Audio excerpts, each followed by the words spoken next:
quite the right-hand signal, but okay. Good afternoon and good evening, everybody. Welcome back to Coast EVs, your fortnightly fast charge on electric vehicles and infrastructure. We're joined today by Mr. Rob Hoffman from the Urban EV podcast. That's the UEVP in his background there. Welcome, Rob. Thanks for joining us. Thank you, Steve. Pleasure being here. We'll get a little bit of background to you and your what you daily drive and where you're daily driving it in a second here. Just the usual admin and reminders. We can be found next day, audio only, if you prefer us for your commute, usually by about lunchtime on Apple Podcasts, Spotify, Amazon Music, all your favorite places. And little plug again for a weekly newsletter I'm starting to push here on evi.plugandplayev.com. There's weekly updates there on various pieces on DC fast charging, the latest EV news, and a lot of the cool stuff that Walter pops in his weekly AFDC videos, which thankfully haven't gone away. Very glad for that, for my weekly Friday coffee. But today, yes, as I mentioned, we welcome Rob Hoffman from the Urban EV podcast. Rob is in New York City, but I'll leave it there because he's got plenty to tell you about his EV journey and how we got to driving one of the larger EVs in one of the biggest cities in the country. So, Rob, over to you.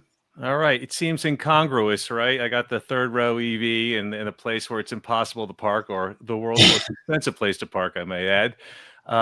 But yeah, do you want me to just kind of dive into the whole story of how I ride with the EV9? Yeah, kind of what where you're roughly where you are in the city, in case anyone knows New York that well. And yeah, just the kind of background to how. So I live in Greenpoint, Brooklyn.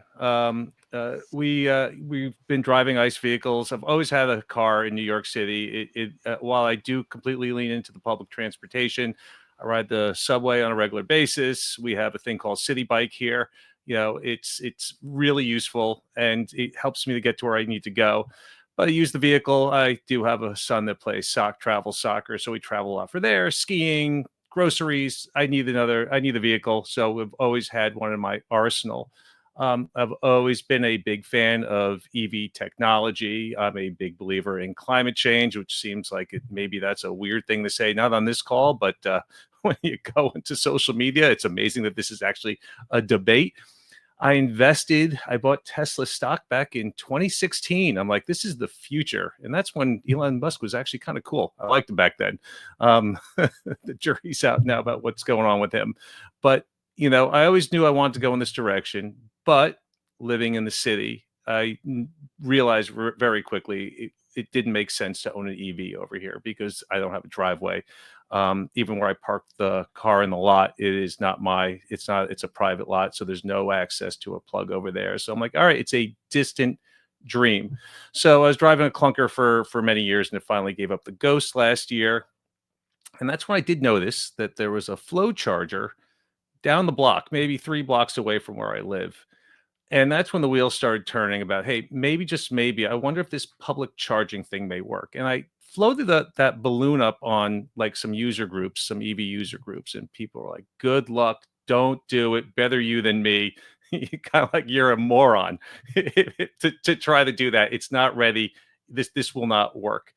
That said, as a New Yorker, now I do park in a lot, but there was a time where I used to park on the street, alternate side of the street parking. You do kind of become, and you're a pedestrian as well. You walk out of your house all the time.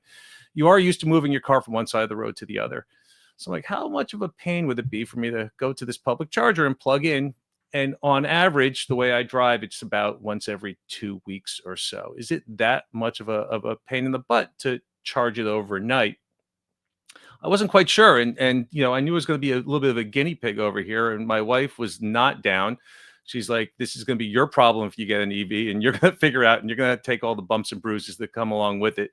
If you're willing to do that, then I can sign off. Just give me a third row. So looking at the third row options out there, there is the Tesla Model X, there is the Rivian. Those were both kind of priced a little too high for our budget. They were offering some really good lease deals on the EV9. I think it looks super slick. It's one of these things when you look at the stat of the EV9, even the performance, it's got 4-wheel drive. That's great. We need that to go to the mountains when we go skiing. The thing does 0 to 60 in 4.7 seconds.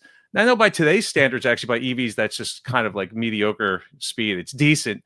But for my generation, I remember the Buick Grand National did 0 to 60 in 4.7 seconds, and that was the coolest car ever in the 1980s. So I'm like, if my family truckster can do 4.7 to 0 to 60, I'm all right with that. This thing may work. So we got the EV9 and we started the process of public charging. And I'm here to tell you right now that flow chargers here, they were part of an experimental experimental thing in New York City, where New York City contracted them as a beta tester to see if they can put these things throughout the city. They're not everywhere. There's my car right there in front of the Whole Foods. But there happens to be a few chargers near me. So once again, going in blind, let me see how this works. You've got an app. You can tell when those chargers are being used. You can be notified when a charger becomes available. And lo and behold, it really has not been that much of a challenge. Actually, it hasn't been a challenge at all. As far as my lifestyle is concerned, it works seamlessly. And the technology there for flow charging, I give it a 10 out of 10. It just works every time.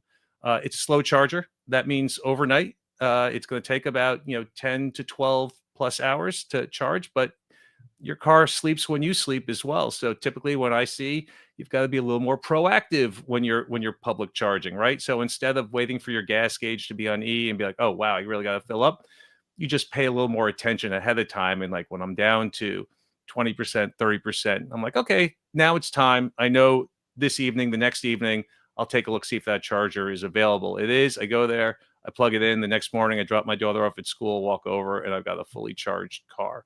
So as far as the urban experience here in Brooklyn, in North Brooklyn, it's actually been wonderful. There is a whole nother chapter here about going on the road, but Steve, I don't know if you want to save that for a later part of the podcast. With the, I mean, we saw the flow charges there briefly, and I've got some of the first year data out of those was fantastic. I'm going to save that for the curbside charging piece, but I definitely wanted to give folks a kind of background to where you're coming from, what that Urban EV podcast kind of context is. As I say, we do usually do the news, so we're going to dive into that. But afterwards, we're going to get into the various different types. We've got a good cross section here. I think I might be assuming, but I think Walter and I are suburbanites, and Eric is definitely rural, as his background kind of displays there. But he's had time in Los Angeles, so we've got a good mix of folks who are city side, urban, suburban, and then out in the rural end. So it's going to be an interesting conversation from that, I think. But everyone else, let us know your situation, what you're driving, where you are, and kind of caveat it this week just for the fun of it with city, suburb, or rural remote, however you want to classify yourselves. But thanks for that, Rob, and let's jump into the news real quick here. It's kind of a two for this week, because I'm not sure exactly how much folks were interested in the EV Charging Summit and Expo, which happened out in Las Vegas. We did have a bunch of folks out there, actually. If you've watched any recent episodes, you'll have seen Chase Drum of the Grid Connections podcast. He was over there doing some stage work. Miss Go Electric, Liv and Patrick from the Marquee Vlog all were on some of the stages, which I think we've got Patrick here interviewing Dan from Autel and Chris Kaiser, who's from Plug and Charge. And then another one with Chase there, our friend from Grid Connections, interviewing a good panel on, I forget the topic now because there was so much going on at the time, so you'll have to forgive me, Chase, but there were a lot of panels back and forth. So I just kind of wanted to give my, takeaway there. I was in there for a few days, and, I think people went in, it felt with a little bit of uncertainty. There was some of the cloud hanging over it from the kind of federal pause of the various programs like NEVI and some, clouds over that kind of federal funding side. But that was washed away, really. The optimism in the room was quite astounding, actually.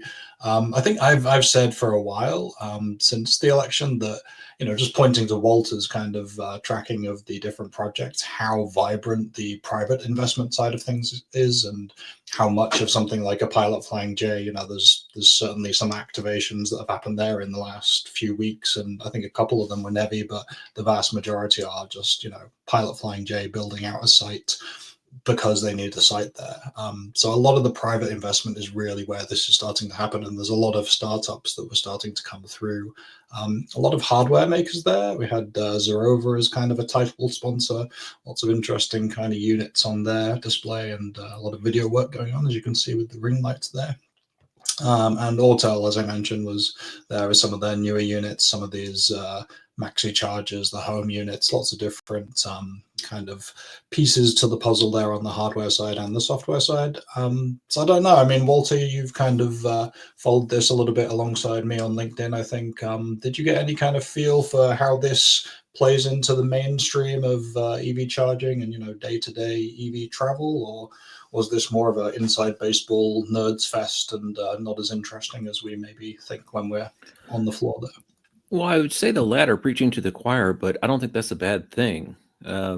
We have what appears to be an adversarial federal government towards the EV community, which there are some mixed signals concerning that. But even still, the industry is forging ahead.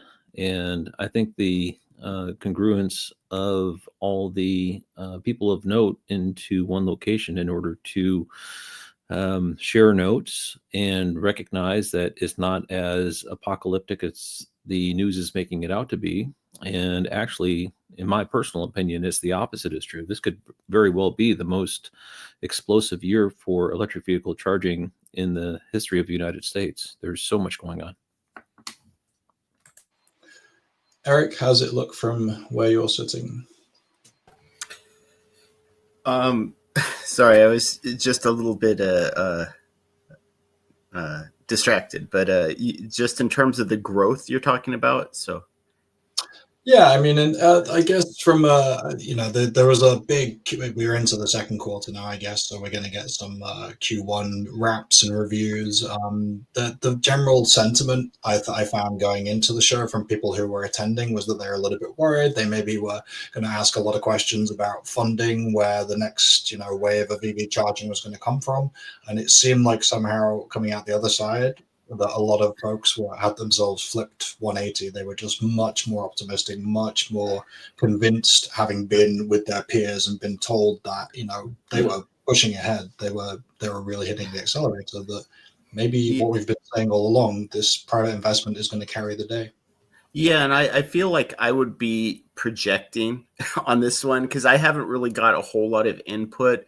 The people that I actively spoke with about things like this, they're all, as you said, very optimistic, right? They're all looking at this as we know what funding is going to happen. And I maybe this is a California perspective, because I think I've mentioned it before. We've had the rug pulled out of funding so many times in the past, and not necessarily in the case of the government pulling it, but in the case of the charging provider CPO not meeting the requirements and then having those grant funds reallocated to the general. So I think in California, we've kind of been through it a lot, but we've also, I think, had the lion's share of investment to date, just across the country. So I think it's more like, well, we'll take whatever we can get. And we at least know like the phase 1 of NEVI funding got through for California. So we're going to see that. And there is still a push from California Energy Commission, it seems like, to continue funding some additional sites and additional charging hardware. So I feel like overall it's positive, right? I don't think anybody here is like in the doldrums. It's more about realistically, it's the same tune of I can't wait till we have some more alternatives to electrify America is basically what the main sentiment I see is. And Rob, the kind of the alignment there with California. New York's definitely a state that's pushing ahead. It's kind of had its plans in place even before all the federal funds were really even a kind of glimmer in the last administration's eye. So you maybe have seen some of the kind of pushback and the state level support for EV charging. What are you seeing from where you're kind of Well, pursuing? as your background shows here, Evolve is certainly making their presence known, and that's a New York State initiative to spread, along all the major corridors to set up those chargers. They have partnered with Electrify America, and there is another partner there. I believe it's EVgo. I'm not positive about that. But once again, the partnership with Electrify America means they're Electrify America chargers, which means they're not reliable. I can get into that whole story. I'll do a different segment here of my experience of using them in upstate New York on some long distance road trips, which was very mixed sort of experience. But I can tell you from just anecdotally, I had Jason Goldfarb, who's an attorney who who's a specialist in infrastructure, and he came from the telecom industry. And what I see is what's unfolding right now is the CPOs now all realize that charging can be profitable. It's finally kind of reached that tipping point right now where they're at the very least break even, if not actually making a small profit. And generally, if you place them in the right spot, if you're scientific about it. So we know they can make money. What's going to happen right now is the same thing that happened in the telecom industry 20 years ago, is the land grab. When everyone starts realizing, oh, these things will just continue to pump out money, EV, the market share will continue to grow, whether it's a hockey stick or it's just kind of like a steady kind of crawl up the mountain. EVs will continue to grow and grab market share with or without the backing of the federal government. And there's no question, Walter, you mentioned this administration is adversarial. They absolutely are. But in a certain way, they're just taking the business friendly approach, like let the market figure it out. And the market will figure it out. We did need the federal boost to get things going. It did help. China obviously is pouring God knows how much money into their infrastructure and helping the manufacturers as well. It would help us, but I do think that private industry is going to pick up the slack. And if it's not this year, it's going to be next year or the year after. But it is happening, and that land grab is going to suddenly, when the CPOs realize that the space is limited and it's finite, that's when you're going to really start seeing it spread out again. And they may start losing money again as they kind of get ahead of the actual market share of the EVs themselves. But chicken and the egg, it's all going to catch each other. So I'm seeing some positive signs right now, and I'm hoping that Electrify America improves its product. I do, on my podcast, I do bash them on a regular basis, but it only comes from love. I want them to do better.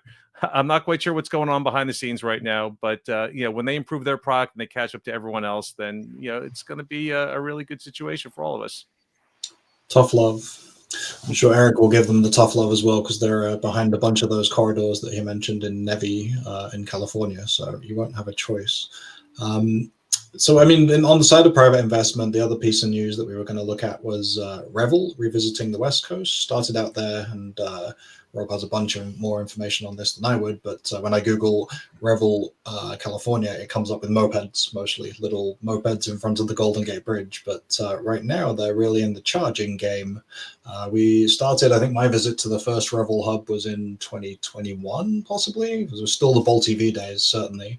And that was with Tritium Hardware down in a little bit south of you, Rob, I think in Bed-Stuy, possibly. I lose track of the neighborhoods, but they've definitely expanded through New York. They've had some other locations over on the east side. They've opened one recently in JFK, which about more than doubled the capacity down there. There's an Evolve site down there as well, but that was always chock-a-block. They've had the congestion limit of 85% placed on that place because it was just so busy, and now you got Chempower chargers as far as the eye can see to alleviate some of that. So Revel is, there's they've got a little bit of support from New York State, certainly, in some of that, but it's not a federal initiative in any sense, and that's them building out because they simply need the utilization. They need to fuel their rideshare drivers. They need to have people who are able to go and charge in kind of Rob's situation, but maybe who are on more of a time crunch and need to just get in and out in 30, 45 minutes.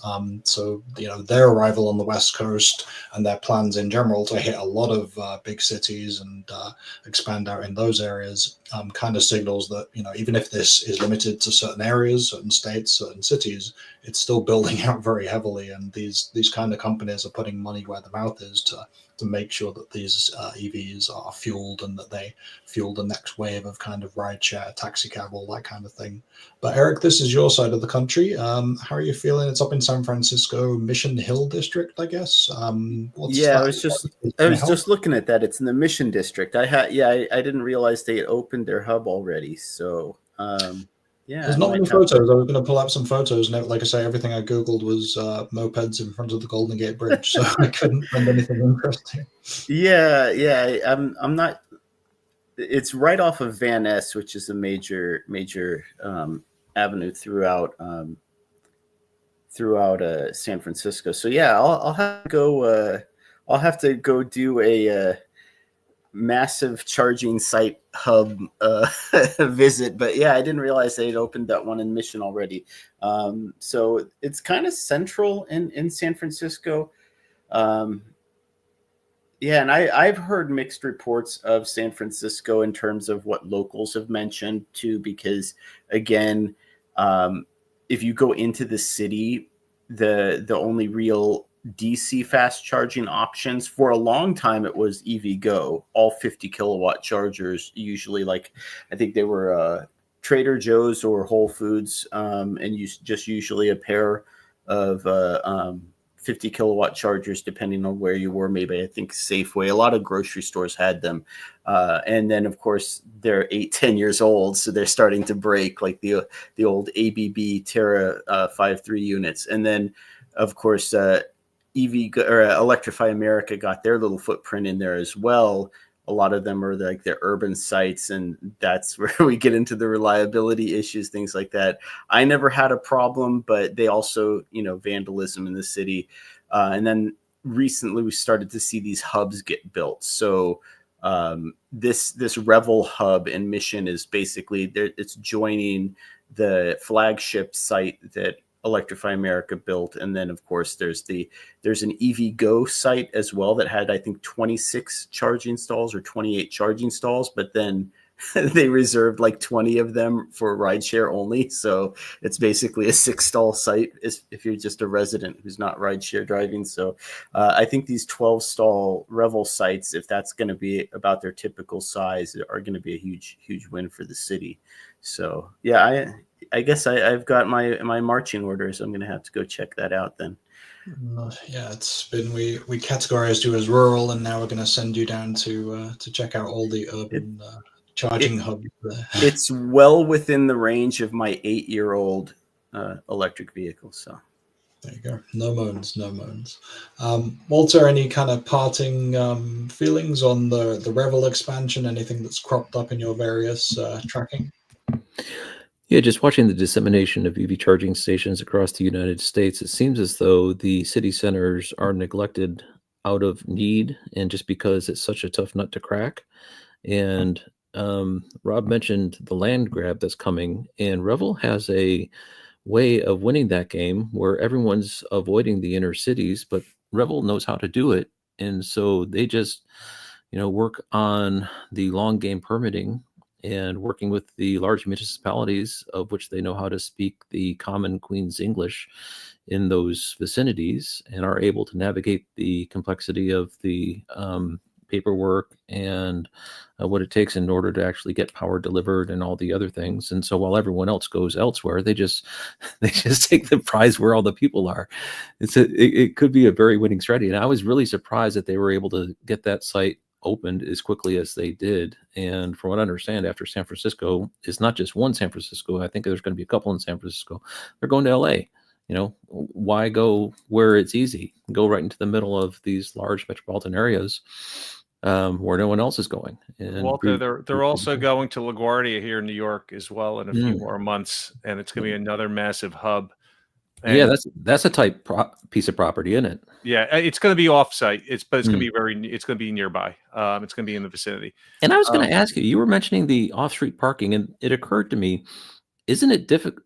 I would imagine it'd be easier to get electric vehicle charging in Brooklyn than it would be to find a gas station.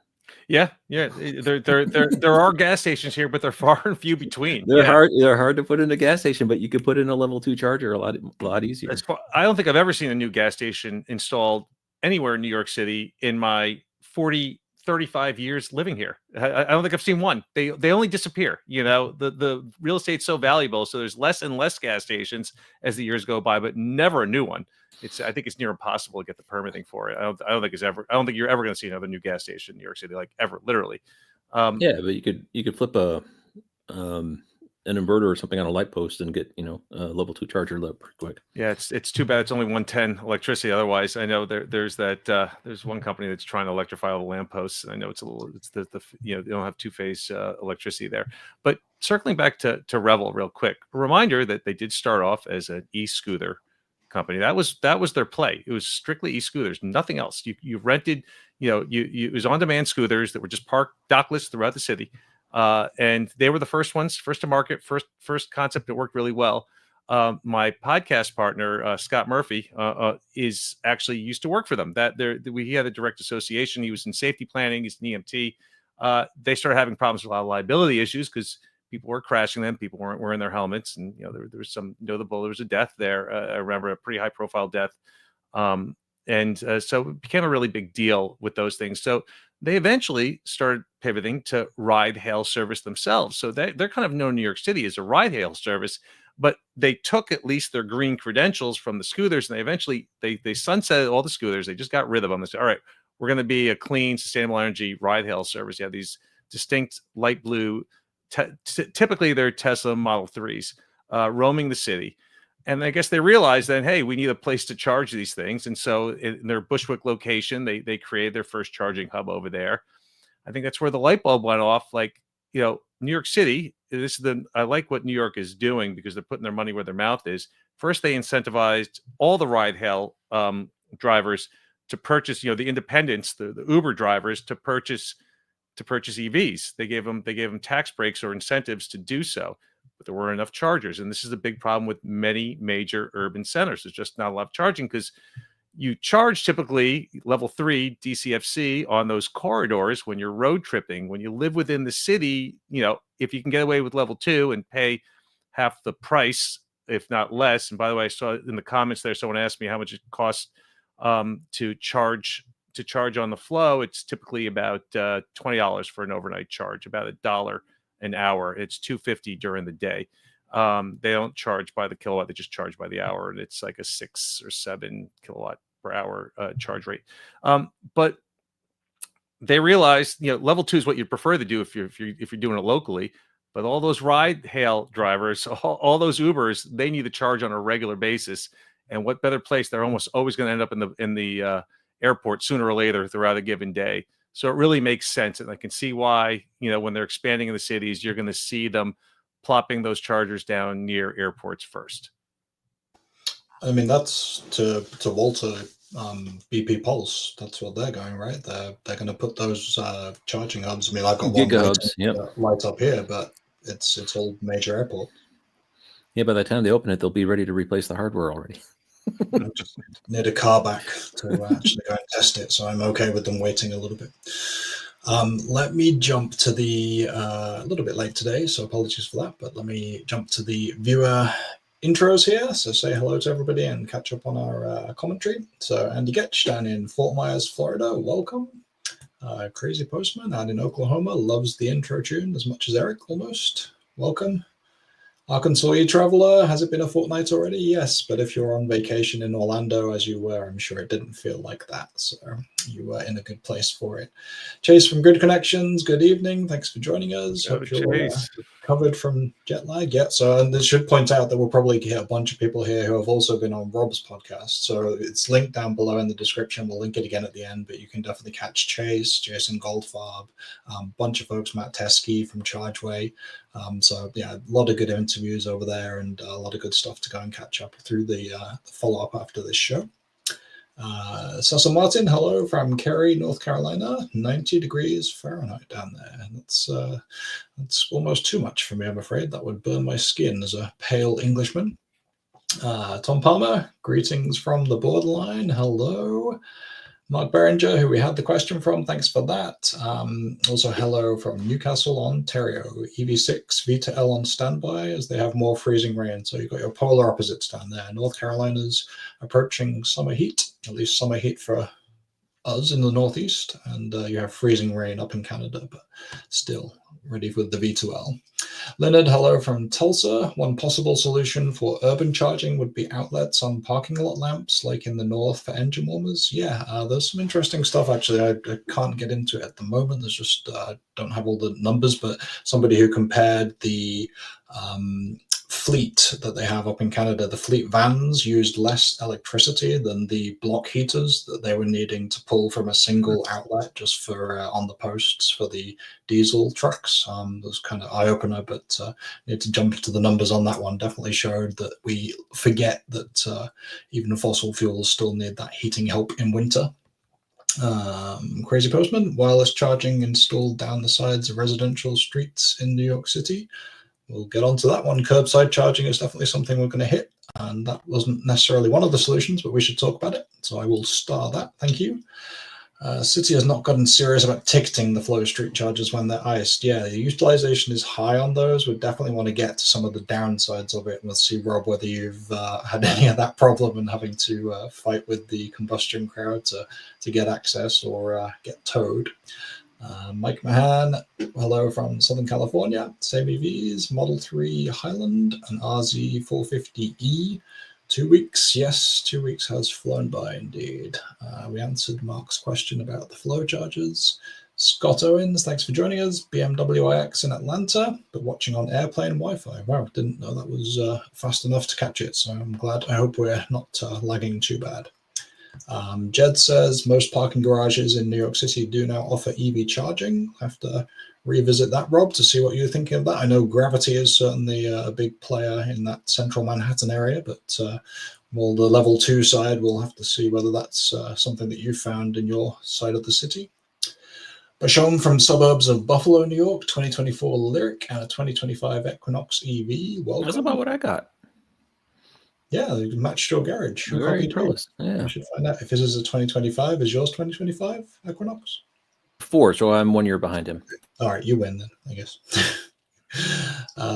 Chase from Good Connections clarifying there, thank you, that they were talking about public and private partnerships for EV infrastructure. I don't know if any of these sessions are going to actually be put up, but if they are, I'll definitely link them down below in the descriptions here and in future updates. And just mentioning that as a summary for EVCS, he agrees there are lots of good conversations, much to be excited about. Headlines tend to get things wrong about the EV industry. That's certainly something we've covered ad infinitum over the years, but we seem to be heading in the right direction nonetheless. Yeah, EVCS is a charging vendor. Yeah, that got very confusing. That's probably why they call it the Charging Summit and Expo. But yes, EVCS is not a favorite. And I think if you ask Chase, he will definitely agree with you on that one. Bob in Cleveland lives in the city but has off-street parking and charging. By the way, just traded in his 24 Ioniq 6 for a 25 Ioniq 5. Happy with the home charging. Awesome. That should be a nice upgrade, especially with the various additions they've made, like a rear wiper. Seems to be happy for some people. AB visited Cleveland in a rental EV a couple of years ago. Lots of Tesla superchargers, not much else. Rental car was a Tesla, charging was easy. Yeah, I think that's still the case, actually, knowing Cleveland. I mean, there are a lot of Iona rechargers starting to go in. Electrify America has been more on the outskirts. It was quite hard to find an EA charger when we were in central Cleveland, but I think some of the EV Go was a little more prominent there. But back to Eric's point, that was all 50 kilowatts and not much else.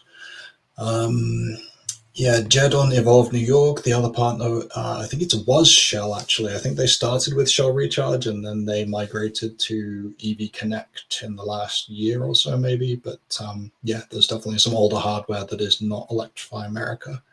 And I think with that, did I miss anyone? Scanning conversations. I think we've got everybody. If I missed you, apologies. Nope, there's Brian Lang from Chicago. Hello, thanks for joining us. And then a couple more Dennis from Michigan, in Florida right now. A bit warmer down there, I'm sure. Hello, thanks for joining us. And Robert Stillmaker from Maple Valley, Washington, in a Volkswagen ID4. And yes, closing sentiment, EVCS for Chase is very much the event because the network did not serve him well. So thank you everybody for joining us. Thanks for bearing with me whilst I got to each of you. And we'll move on to where we own EVs, because we're all in different places, as I kind of mentioned. I think Walter and I qualify as suburban to an extent, but I'll let Walter speak for his circumstances. Obviously, Rob is in the middle of the city in Kings County, so he is city charging an urban EV, as the name suggests. And Eric, although he's had some time in Los Angeles, is definitely more of a rural EV owner at the current juncture. So where should we start? I mean, Eric, I guess we can start out in the sticks, if that's not an insult, and we'll make our way back to the city from there.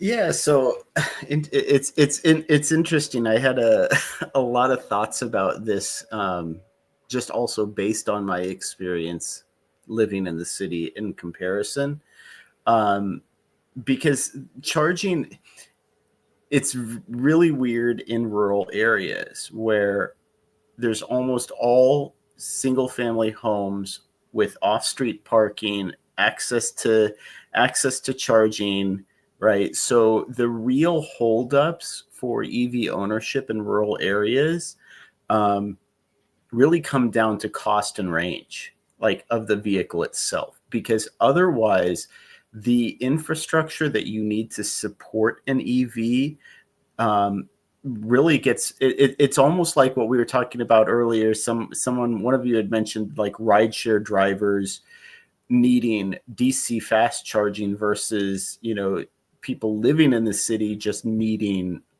level 2 AC. Whereas in rural areas, there would be a higher priority on DC fast charging because almost everybody is already going to have access to level 2 AC charging at home. So if they're in a need to have, charging that's not at home, it's because they're on the road and there's some unexpected event that came up. They had to drive farther than they needed to, whether maybe the power went out. And then, of course, you're not going to be able to, level 2 charge on a curbside and walk home, right? You're talking about possibly hours, or days. Days maybe. So it's really a very different experience where it feels like charging infrastructure isn't really the holdup for rural EV owners. Like I said, it's a combination of the cost of the vehicle and and then just the overall range, right? And the reason it took me so long to get an EV, a pure battery electric EV, was because of that weird little play between needing more than 200 miles of range and wanting something that was actually somewhat affordable.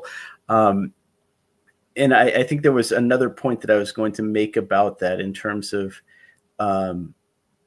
the level 2 charging just really, it doesn't make sense, right? Like that. So that's kind of, I'll leave it at that. I think there's some more thoughts that I had to formulate, but the main difference really is just in that support that's needed is only really the highway, travel support. That's kind of where you end up with in rural areas.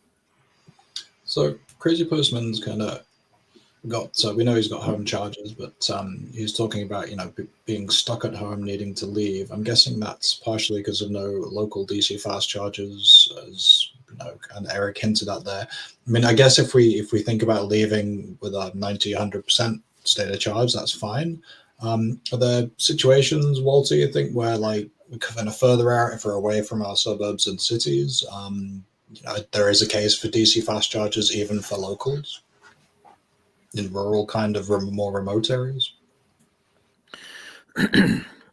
Well, in preparing for tonight's discussion, my opinion was in rule, funding level 2 at municipal areas like community colleges and schools and municipal facilities through government funding in order to kind of provide EV charging level 2 hubs seemed to make the most sense. But now that I'm listening to people talk, I think perhaps level 1 at home and as is opportunistically needed, getting a fast boost even in rural areas feels um, like a better mix. And perhaps I'm misunderstanding what's being said, but that seems to be what's, like, for instance, Crazy Postman's case, needing a quick boost in order to get out of Dodge, and not being available. But I believe that's Eric, what you're trying to say. Is that correct?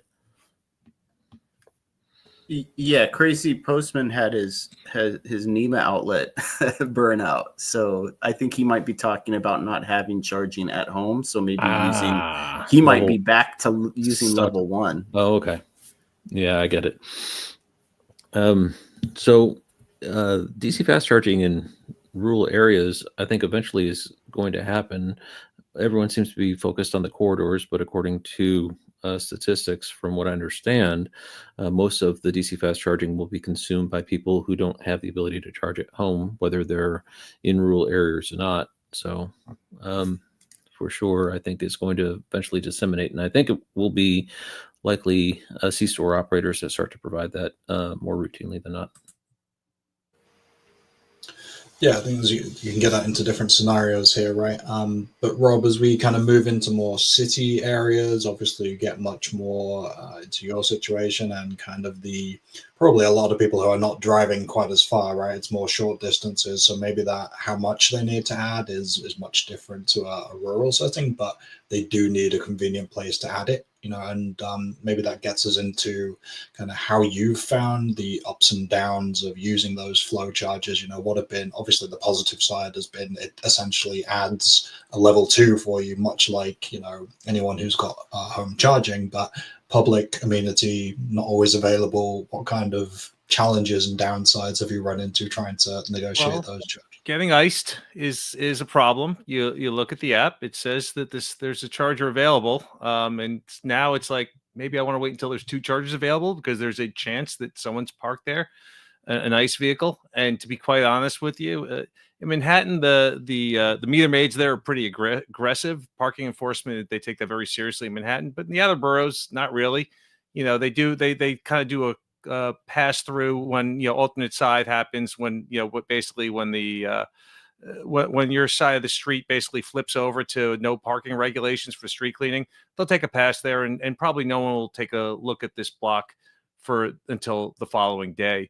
So you'll see cars parked there, and I've thought about this. I haven't done it. I thought about like leaving a stack of orange paper in my car just to tuck it underneath the windshield, so when they walk up to it, they think they've got a ticket. It's a fake ticket. I'm gonna do it. It's not like they're getting iced that on the regular, but it's happened 2 or 3 times for me now. So that's not great. It's not optimal. We do have DCFC chargers in the general area. I'd love to have one really close by, because every once in a while, something unexpected, I didn't charge. Oh wait, I gotta make a long distance trip. So I think it's still nice to have. I think every town center, urban, suburban, exurbia, flat out in the country, where there's a gas station, there should be a DC fast charger. And because sooner or later everyone is going to misplan and need those services, and whether you're level 1 or level 2 at home, you're going to mismanage things once in a rare while, so you're going to want to have that access. You're not going to get as much traffic in the local one as you would on a major corridor. But I do believe, once again, as that land grab continues, that maybe not a prime location in the middle of a town where everyone can plug in, but sooner or later there will be enough of a need to make it worthwhile, and for it to pay itself off. Yeah, and I actually think Crazy Postman kind of reminded me also of what I was going to say on that too, because I actually had a very similar situation to him going to the vet the other day, where you drive, you drop them off, you come back. I have level 2 charging at home. And then the hope is in the time that they're there at the appointment, I have enough time to recoup to be able to head back out. So driving about 280, 290 miles in a single day, and then only having level 2 to top up can cause that issue. But the other thing that I was going to mention is we have a local Electrify America, semi-local. It's about 40 miles from here. So what I noticed, though, is we've seen a lot more locals buying electric vehicles. And I pulled into the Walmart to go grab some provisions and literally all around me, there's like an iX parked next to me. There's a Model Y parked behind me. There's a Mach-E a couple stalls over, right? So none of us are in the charging. And I look over and the Electrify America is completely full with out-of-towners who are traveling on the interstate. So you have a bunch of local EV drivers who are just parked over there near the EV charging, and none of us have any need or any interest in charging. But that's kind of that rural owner experience where it's there, like you said, Rob, if you need it, if something goes wrong, right? If I wasn't able to get enough charge at home on level 2 in between, I at least have that as a stopgap. But that's really what it becomes for a lot of these rural owners. We just need to, obviously we haven't hit critical mass yet, but you can look over across the pond at UK. Recently I had Sam Clark on the show. He holds a couple of Guinness Book of World Records for EV efficiency. And he has coined the term that I don't stop to charge, I charge when I stop. Because there's so many chargers in the UK. Grant Cooper, who was with National Grid, he was on my show as well. And he talked about how he basically pioneered helping basically National Grid does not actually, they are sort of like, they're the conduit between the energy company and basically building out the infrastructure for the level 2 and level 3 charging. But they've set standards over there, and they're so far ahead of the curve that there are enough chargers. They said outside of Wales, there are enough chargers you don't have to think twice about it. Someday that will be a reality for most Americans as well. Clearly we're not there, and that's why we're discussing it right now. But when that critical mass happens, and eventually it starts on the major corridors, and then it's by the airports, but it will sort of seep out into the sort of the areas here that aren't really covered, the rural areas, and every town's going to have one. And as the gas station starts wondering, what am I going to do when no one's buying this gas? Well, I guess I could sell electricity.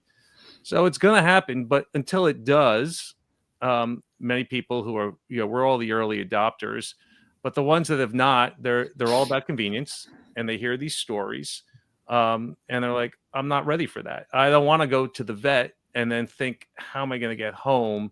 Because I may not have enough juice. So that's really going to hold back the majority of people from kind of jumping aboard. But as you discussed there at EVCS, this is happening. You can see it, you can smell it. Walter, I know you're always covering all those new IANA openings, which is just super exciting. I love to see that. And they're just popping up everywhere like weeds. And eventually that critical mass is going to happen. We're getting there. But it's still going to be a slog, and there's certainly going to be areas, just like with cell phone coverage, that you're going to probably be the last to see it. And my guess is in the truly rural areas, that's going to be where you're going to be the last places to see sort of like, a DCFC on every street corner. Yeah, and if I could, I understand that the rural areas tend to be flyover country for multiple different services like the new bleeding edge technology and things like that. And maybe it's just because I live in this middle area in between rural and inner city, and have for probably the last 20 years, where in Southeast Florida, Fort Lauderdale, where I was living previously, it used to just be wide open land. In fact, they couldn't give the land away cheap enough. And by the time I left, they had something called build out, which means there was no more land to build anything on. So anything that went in was a multi-tenant dwelling, 3 stories, 4 stories, hurricane-proof code, very rugged construction. And here in Charlotte, we're going through rapid build also, and lots of multi-tenant dwellings going in, very few single-family homes anymore. And so what you get in those type of environments are people, if there's no garages put into the units, they don't have a way of charging their electric vehicles. And so it actually creates a pretty significant spike in demand for routine charging, any form of charging. And Tesla added a supercharger behind a Starbucks on my path to the interstate that I cross anytime I go into the office. And it's slammed. I mean, they opened it up. It was 12 stalls. You thought that would have been great because there's another Tesla supercharger just probably about 3 miles away. No, it's full, totally full. And there's also another Tesla supercharger probably about 10 miles away down the interstate. All of them are full all the time. And it's because all these multi-tenant dwelling people who are Tesla owners don't have a place to charge where they live. And even if you have a garage and you're in a multi-tenant facility, you don't probably want to spend the money to install a NEMA outlet in your garage in order to have that. So as the middle space between a rural and city center matures, and you have these increases of denser populations that are kind of circling the cities, there actually is a pretty significant spike for charging like that. At least that's been my observation. This is maybe where the Walmart project starts to come in, and talking about the vast majority, 9 out of 10 of the folks in the country live within 10 miles of a Walmart, and you're talking about them adding it potentially at the vast majority of supercenters. Now, whether the level of power is correct or not, that is another debate that's maybe got on a little bit in the comments here. You've got Leonard talking more about small town 200 kilowatt arbitronic chargers like rural European towns. Now, I think 200 kilowatts is definitely still pretty decent power level over here, but the whatever's at a Walmart would be useful, right? And if you're talking about a grocery shop or whatever people do to their shop there, 45 minutes to 60 minutes is pretty much charging any EV to that high state of charge. Eric, that may be something that helps in your area a little bit, right? That's well, I was going to just do another shameless plug for Electric Era. I mean, they're actually installing 200 kilowatt split power chargers as part of their highway travel corridor. So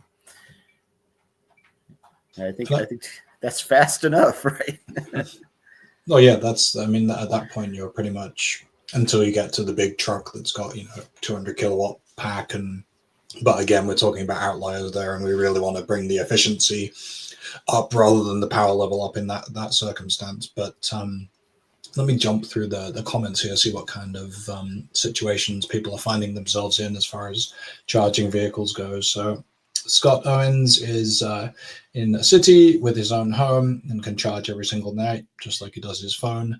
No cons at all, but does have a lot of friends in condos, in multifamily dwelling kind of situations that can't, and that kind of speaks to the next level of charging that I think we'll get onto in a little bit with curbside charging, that side of things. Chase here, Grid Connections, just answering my question on scenario of charging. Depends on the day. When he goes into Portland, Oregon metro, 1 million people in the morning. Maybe I'm missing that. Now back home in a town, right? So when he goes home in a town of under 1,000, he's at different levels of people, and then Bend, Oregon in the middle with 100,000 folks. So it'd be interesting to, we'd have a conversation there about how it differs in each one, right? How it kind of varies people's charging needs. AB, looking at using rural level 2 chargers in areas where no DC fast charging existed, but only charge just enough to get to the next DC fast charger. DC fast charger would always be better in that situation. That makes a lot of sense. Whether the power in that case, even a rural location, maybe a paired CPE 250, 125 kilowatts, assuming not that much utilization, that maybe starts to make sense because you're getting a pretty good rate. But if it does need to charge a couple of vehicles, you've got still a decent power level to get to the next one. Darren Orange, who will be up again with us in end of this month, I think, talking about autonomous driving. So welcome, Darren. They're installing two 250 Ps and 4 level 2 chargers by him in Chicagoland at a closed bank. Weird stuff, not active yet. It's maybe that's part of the land grab. They're going where they can find anything that's available. If they had power, maybe they're putting it there. But one of the things that came through at EVCS actually was more like, moving away from the any pin in the map is a good pin and starting to think much more carefully about where you're putting these things and whether it's going to be, I think Jason Goldfarb, who you mentioned, Rob, has, what was the title? Dumb deployments, things that are just, make no sense, but it was just someone trying to get charging in the ground wherever they could. That kind of fascinated me. I think we're going to go back and find some interesting circumstances, kind of like the ones that Eric's seen in the middle of a field or, in the inaccessible part of a parking lot. We have Tom Palmer, whose situation is suburban. Apartment complex has 4 charge point, 6.6 kilowatt chargers, convenient, but the DC fast chargers within a mile if he wants to charge up quickly. So kind of best of both worlds there. Perfect situation. Yep. And then Leonard suddenly used his 50 kilowatt grocery store chargers for a quick boost in town before, quick turnaround. And yeah, I guess if you're doing the grocery shop there as well, that certainly kind of aligns with your use case, other than those big batteries that we talked about. I want to make sure we don't run out of time for covering the different kinds of convenient charging, right? So especially in a city, in those urban environments that Rob's described, he has the flow chargers. They've kind of led the way a little bit in New York, and the utilization is high. So, if you're taking out some time for things being iced or the spaces being unavailable, I think they were still in the high 60s, low 70s, that kind of thing. So that level of percentage is very, very impressive for a pilot scheme, which I think was maybe 100 charges or so. But there are others there. We've got It's Electric. We've spoken to Nathan King before, when they were kind of starting up and rolling out to different cities last year. They've opened, or at least installed, their first post down in south of Boston area just recently. I know they've got posts going in Michigan, out on the West Coast in San Francisco. So that's another piece that's more of the bring your own cable solution. And then we have Volt posts who are retrofitting kind of the ones that they can do to lampposts to kind of have a cord coming out so you can charge your vehicle right next to the lamppost. Then the traditional kind of ones that we talk about with the charge points that we're all familiar with, the tap and regular posts. I think I've covered the ones that hang way above you in the past, dangle off a lamppost further up, so there's less vandalism risk. Rob, I want to go back to you here because you've obviously using them day in, day out, but you've seen the other solutions.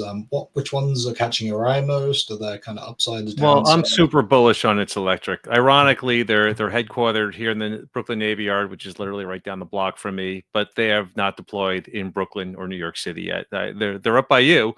I've already put my name on the list. I'm a condo owner. I'm on the board, and as soon as they give us the green light for this neighborhood, I'd install one as fast as possible. It seems like such a win-win scenario.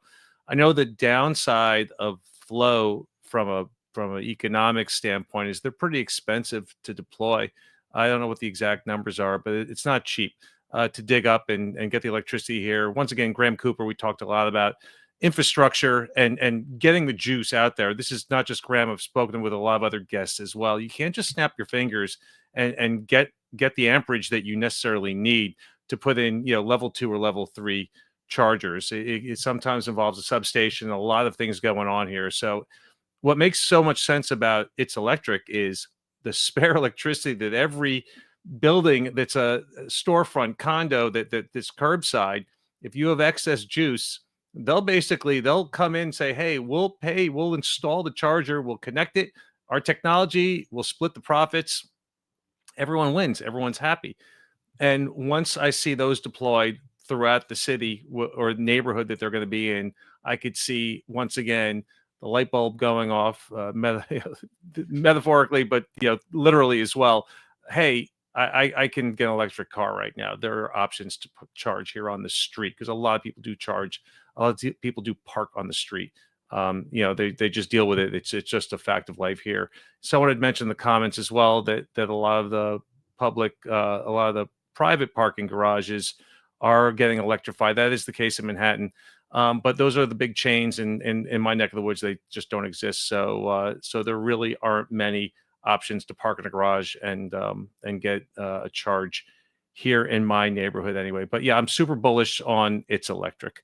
I see that as the future. The volt posts, I know there's a few more challenges there with the two-phase electricity not being readily apparent. So I think once again, from an economic standpoint, it may take a while for them to deploy.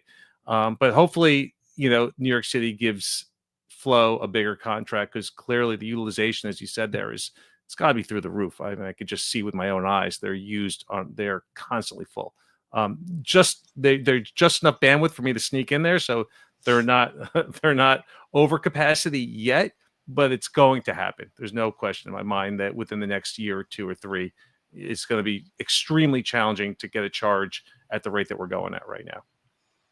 One of the potential issues with the It's Electric side, the Volt Post side, there's most of those are still in the pilot phase. As you say, they're based by you, but they're only, even the ones that are going to be around me are going to be 5-6 posts initially. They're going to take some time to crunch the data. Usually that's at least a 24-month kind of period, right? So same with Volt Post, I think. Yeah, they want to figure out where they're making sense and where they've made some potential errors before they roll them out at scale. So although we kind of know the need is growing, or at the very least that these are things that could catalyze EV adoption in cities and urban areas, because as you say, when people see it outside their window or walk past it on the way to work, they start to think, well, maybe I could own an EV, maybe I could have it charged up to 90, 100%. It's the best form of marketing, right? That's what basically made me start thinking about it. If I hadn't walked by that Flow charger 20 times, and then all of a sudden when it's time to get a new car, wait a second, I can charge. It is an option that really matters. And that's what tipped the scale, and in the direction of me purchasing one, and I'm sure for many others as well.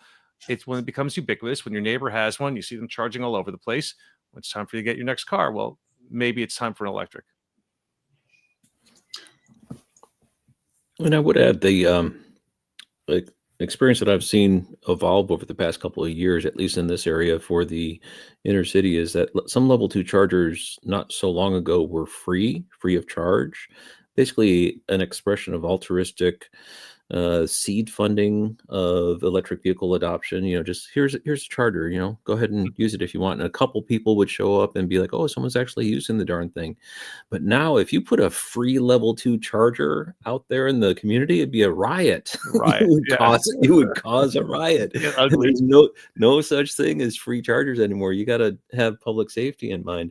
And so if nothing else, I definitely see there's a very obvious progression of adoption that's occurring. So yes, we are still in the early adopter phase, but it's coming. And as you say, once the business plan is reproducible, it's a cascading effect. And It's Electric definitely has a superb approach to solving all the problems, not only the technical problems, but as you say, the business problems as well. Very impressive.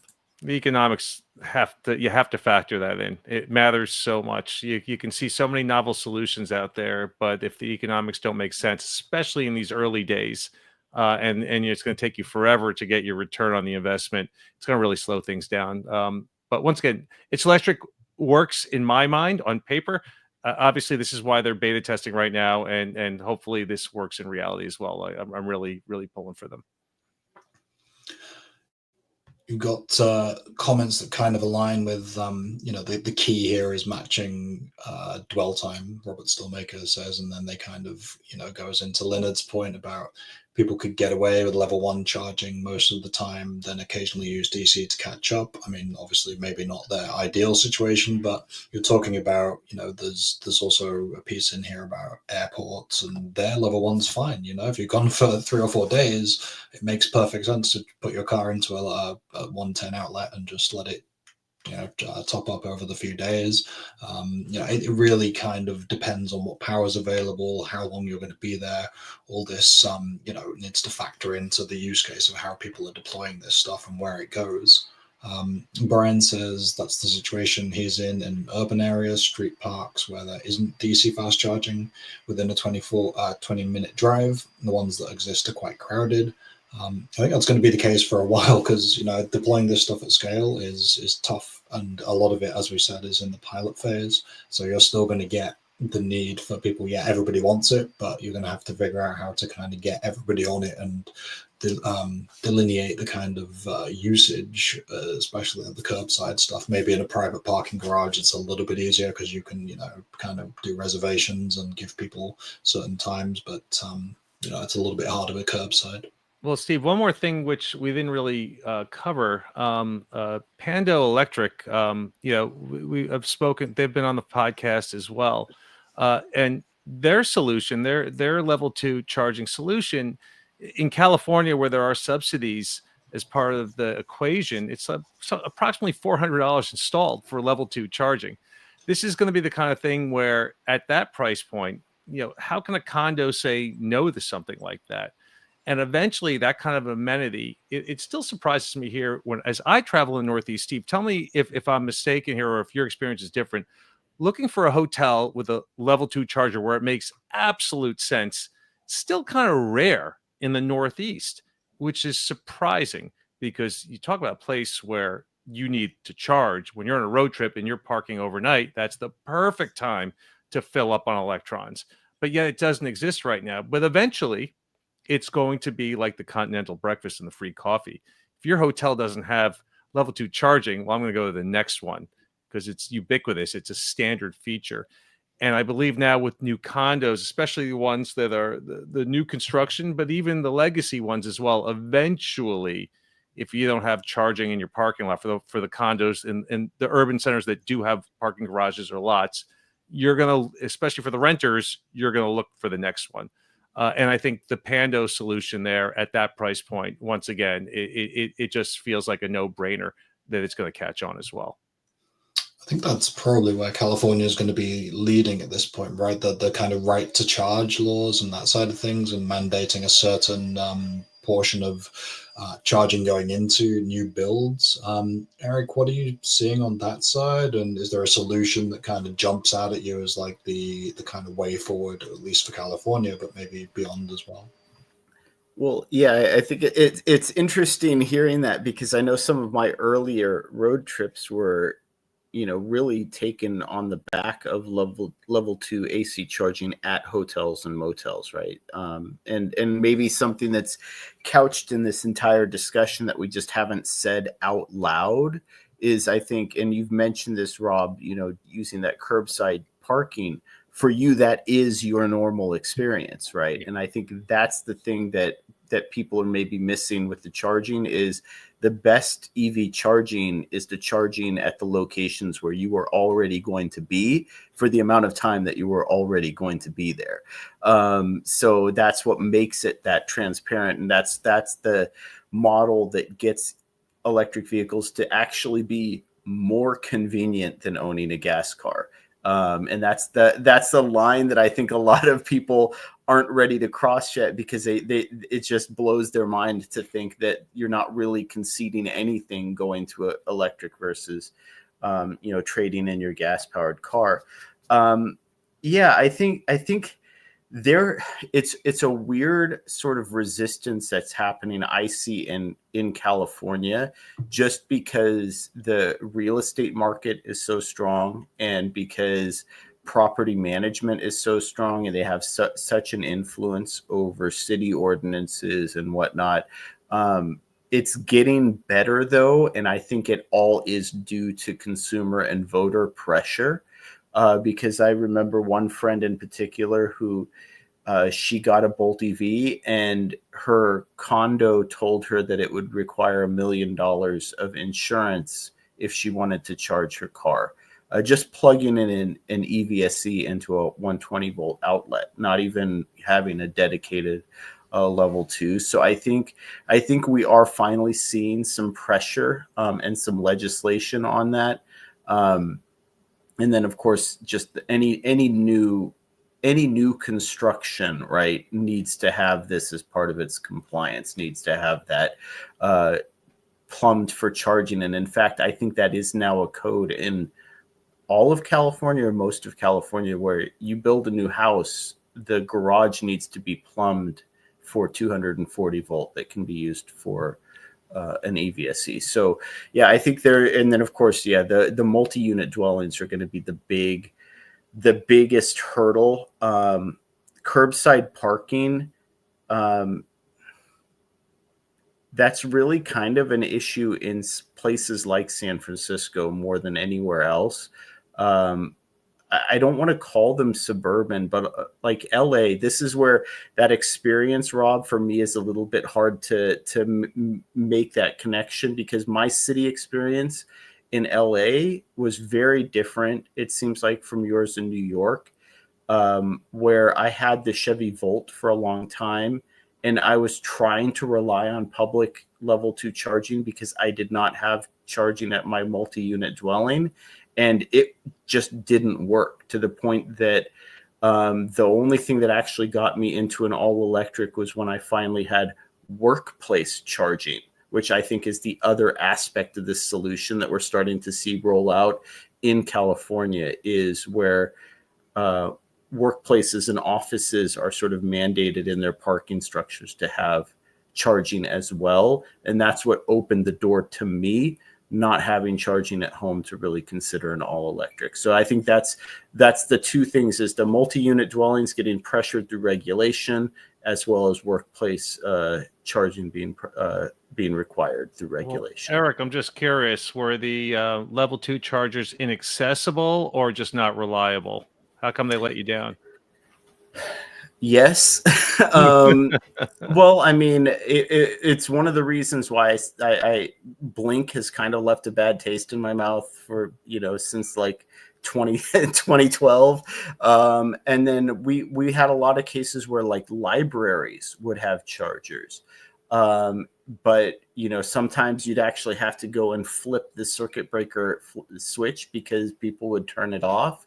But then, as Walter was saying, we experienced the free access to charging issues really early on in LA, where just like Electrify America has problems with people with free access to their chargers, EVgo was doing the free 30-minute sessions. It was nearly impossible to access an EVgo charger.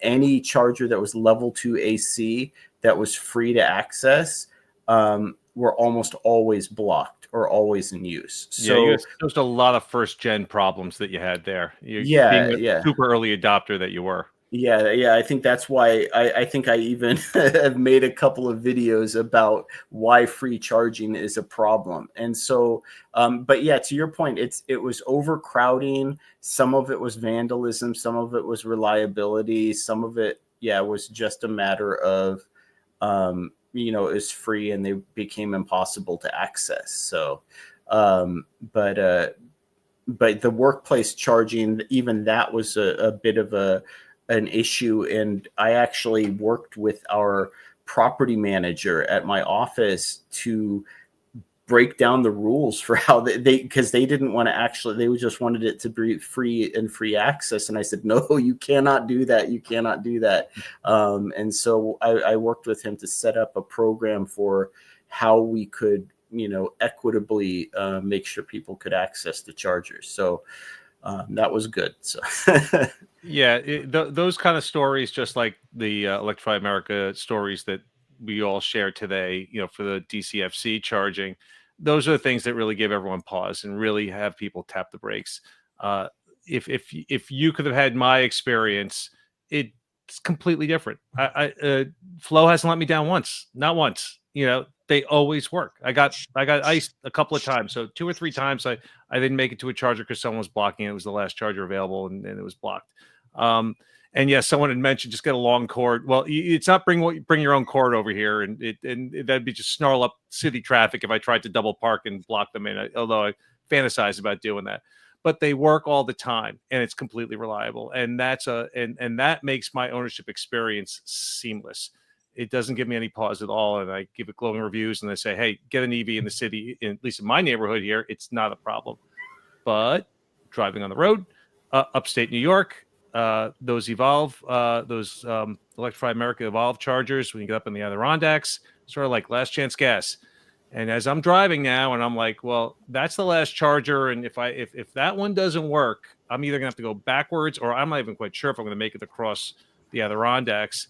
That gives you a lot of pause, and then because you've been burned so many times, like now I'm going to stop earlier, and that's going to change my whole mission profile here. The route planning that I've done. Now I'm going to have to stop an extra 1 or 2 times because I'm not going to make it to my destination, and that kind of sucks.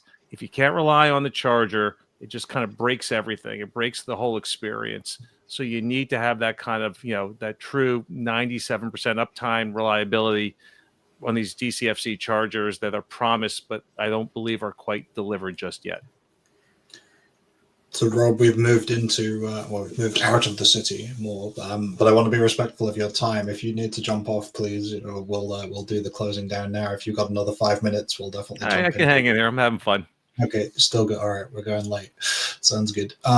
Well, great. I mean, I want to kind of counterpoint there a little bit with so I didn't bring them with me. Don't come armed with numbers, but at least the Nevi stations that are going in kind of on this map to my whatever side it is here with Evolve New York are starting to really top out above some of the more old stations. Maybe they were the Shell Recharge, maybe they were just the previous generation EA hardware, and then we've got Electrify America going with Alpatronic in some places now, which is a whole other kettle of fish. But we've got these ones behind me at the moment, the Signets and the BTC Powers. In those locations up that you're talking about with the Adirondacks, some of those stations now are kind of incredible. There's one that's not very dissimilar to what's behind Walter there with a North Hudson with a massive canopy now. It's got pull-through stalls. It's actually a little bit nicer than the Tesla Supercharger V3 next to it, which also can be used by other vehicles. So at that location, at least, which is admittedly one location which is kind of stellar and has become a bit of a hub, you're talking about potentially, I think it's close to 20 chargers now in the middle of I think I saw it. I think there were chargers along the chargers I used must have been the legacy ones, and I saw a station going up. I believe it was that station. It looked like it was going to be amazing when it was completed, and I believe it's online now. It's ready to go. Yeah, I think they've got a couple more that they need to commission, but essentially it's eight EA chargers, and then there's another 8, possibly more Tesla Superchargers next to it. But I mean, again, it's one location, so it's only a drop in the ocean. But the reliability that I'm seeing, certainly in Q1 from the Nevi stations that Evolve's put in, is right up there, at that 90%, 97% level, but probably closer to 98, 99. So I don't know. I mean, it may just be gaps in kind of the travel, but we definitely want to go back and kind of look at when you've traveled, what kind of things you've faced. I think mostly that area, talking EVgo, Electrify America, probably no one else really at this point, right? Apple Green. There's a lot of Apple Green chargers in the area here in Connecticut and in New York State, and I've at the rest stops, and I've used those and mixed reviews on those chargers as well. And then we've seen obviously Walter's road trips. He's done a road trip essentially across the country for want of a bit of a gap in New Mexico, and wasn't going to be able to get across on Pilot Flying J there. But I mean, Walter, that was more or less seamless, right? You're talking. I mean, that was one vendor other than a couple of detours to EA. But I mean, are we at that point, do you think, where where Rob's previous trips may have run into a problem, and that was a showstopper because of where we were? With the kind of projects you've tracked, with the level of competitive, how many different providers are out there, do you think we've got over that hump? 2 things. I believe the intention of General Motors with the pilot partnership was to create a bit of a country club experience for Cadillac owners who were the first to get the Ultium technology into their cars. And boy, they nailed it. It is a dream to just come coasting it off the interstate, post up to a charger that's got a canopy, walk into a facility that has not only convenient store amenities and very clean restrooms, open 24/7, 365 with security, well lit on a property directly off the interstate with super fast chargers that are able to tap out the capacity of the technology in the car, but there's also restaurants and fast food in the same campus. So they really nailed that, and it is dream to take a EV trip across the country using only pilot flying, in my opinion, free. Again, I had no cost for that as a Cadillac owner. So it was, if they were aiming for the country club experience, they very well nailed it. Secondly, I think there's certain cases where the land grab has started to run up against the ceiling. For instance, there's a city in southern Georgia called Valdosta, and I'm probably pronouncing it wrong. Some people say Valdos. How do they say it? Anyway, there's a Tesla supercharger. There's Electrify America. There was a Circle K that went in 2024. And now there's going to be an Iona station too, all at one exit. And kind of like that whole concept of Bakersfield, California, having massive amounts of charging infrastructure, just kind of like a sea of chargers all over the place. There's certain locations that are almost getting to the point where it's overbuilt. I mean, if I'm going from, let's say, Chicago to Miami, and I need to stop to refuel in Valdosta just before crossing the border into Florida and hit the dead spot near I-10, I've got 4 major CPOs sitting there catering for my business. There's also Pilot Flying J there as well, I forgot to mention. So it's a question of, do I want a canopy or do I want a Slurpee? And so there's definitely areas. That's a great problem to have, Walter. Exactly. We're definitely getting to the point of the country where we're starting to hit the ceiling of that land grab cycle. So people's experiences seem to be similar. I mean, we're going to talk to Darren at the end of the month about his trip down to Florida from Chicago, but yeah, and he said I said it right. I think Chicagoans say it Valdosta, but apparently the locals say it, yeah, people say it otherwise.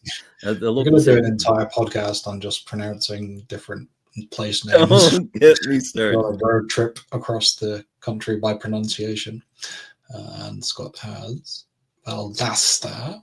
No, it's Valdosta. Dost rhymes with cost. There's a whole other podcast series in this, let alone one episode. I think we're kind of at time. Thank you, Rob, for going a bit later. I appreciate you, even if we could just touch on a little bit your trips, but definitely away from the city as well. I'm glad we got your take on the flow side and living with the vehicle in the city, but it's always good to stretch our wings and get outside and do the road trips, which is relevant for our next one. I think on the 16th of April, we have the CEO of Mercedes-Benz High-Power Charging, Andrew Cornelia, on the show. So in terms of upgrading the customer charging experience, I'm hopeful that one's going to be an interesting one, because Mercedes, if anything, you will certainly associate them with quality and a nice ride. So it's interesting. We're going to see how they are taking that concept into fast charging as well. Definitely relevant to our interests and our crowd, I think. But Rob, thank you so much for joining us. Everybody can go check the Urban EV podcast, which is youtube.com/Urban EVP. And you'll see a lot of familiar faces because we've spoken to a lot of the similar people, but Rob's definitely got some folks on there that you may not have heard from as well. So really dive through the archives there and check those out. Anywhere else you'd like to send us, Rob, before we... No, I think that's great. Obviously, all the streamers have the Urban EV podcast, whether you're Spotify or Apple Podcasts, you can find me there as well. And I'm pretty active on LinkedIn as well. Sweet. Excellent. So go look Rob up, check out some of those recent conversations, lots of good stuff to dig into. You can also check out Mr. Eric Way and his latest channel update. Lots coming from him by the sound of it over at the News Coolum channel. I don't know how much time we have to get into it tonight, but you have your quit video, which is all worth going to look at, and April Fool's kind of time, but definitely giving you the lowdown on what's happening in Eric's world at the moment.